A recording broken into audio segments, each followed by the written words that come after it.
আসসালামু আলাইকুম। কেমন আছেন সবাই? আশা করি ভালো আছেন। আমি আজ আপনাদের সাথে শেয়ার করব খুবই লোভনীয় একটা সবজি রেসিপি। তো প্রথমে একটা পাতিলে আমি পরিমাণ মতো সয়াবিন তেল দিয়ে দিব। এরপর আমি এখানে দিয়ে দিব কাঁচামরিচ ও পেঁয়াজ কুচি। পেঁয়াজ ও কাঁচামরিচ কুচিটাকে একটু নেড়েচেড়ে ভেজে নিব।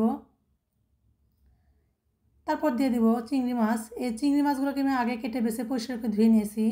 এবার চিংড়ি মাছটাকেও একটু নেড়েচেড়ে ভেজে নিব। তারপর দেব স্বাদ মতো লবণ,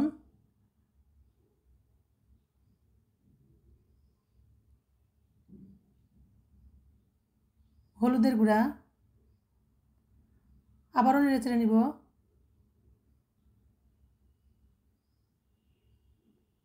মরিচের গুঁড়া, এখানে আমি অল্প পরিমাণ মরিচের গুঁড়া দিয়েছি যাতে কালারটা একটু সুন্দর হয়। তারপর দেবো ধনিয়ার গুঁড়া। এবার এই শুকনো মশলাগুলোকে নেড়েচেড়ে মিশিয়ে নিব। তারপর দিয়ে দেবো আদা, রসুন ও জিরা বাটা। এবার এই মশলাগুলোকে একটু ভেজে নিব। তারপর এখানে অল্প পরিমাণ পানি দিয়ে আমি মশলাটাকে ভালোভাবে কষিয়ে নিব। অবশ্যই কিন্তু মশলাটা ভালোভাবে কষাতে হবে, তাহলে কিন্তু এই সবজিটা খেতে অনেক ভালো লাগবে। তো তারপর দিয়ে দিব রাঁধুনি পাতা। অবশ্যই কিন্তু এখানে রাঁধুনি পাতাটা ব্যবহার করবেন।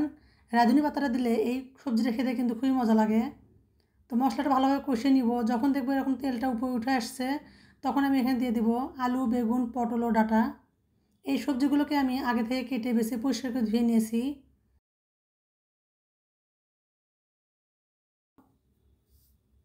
এবার এই মশলার সঙ্গে আমি সবজিগুলোকে ভালোভাবে কষিয়ে নিব। এবার ঢাকা দিয়ে আমি কিছুক্ষণ এটা রান্না করে নিব।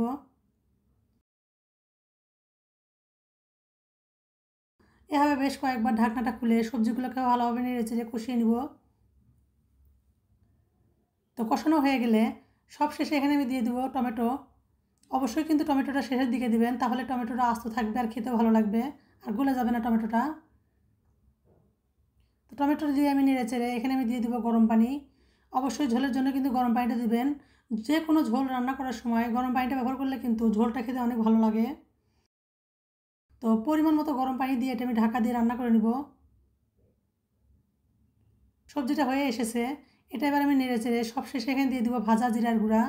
ভাজা জিরার গুঁড়া দিয়ে এটা আমি একদম অল্প আঁচে 3-4 মিনিট ঢেকে রেখে দেবো। এই সবজিটা কিন্তু খুব সহজে রান্না করে নেওয়া যায়, আর খেতেও কিন্তু দুর্দান্ত লাগে। আর এই গরমের ভিতরে যখন কোনো তরকারি খেতে ভালো লাগে না, তখন অবশ্যই এই সবজিটা রান্না করে দেখবেন।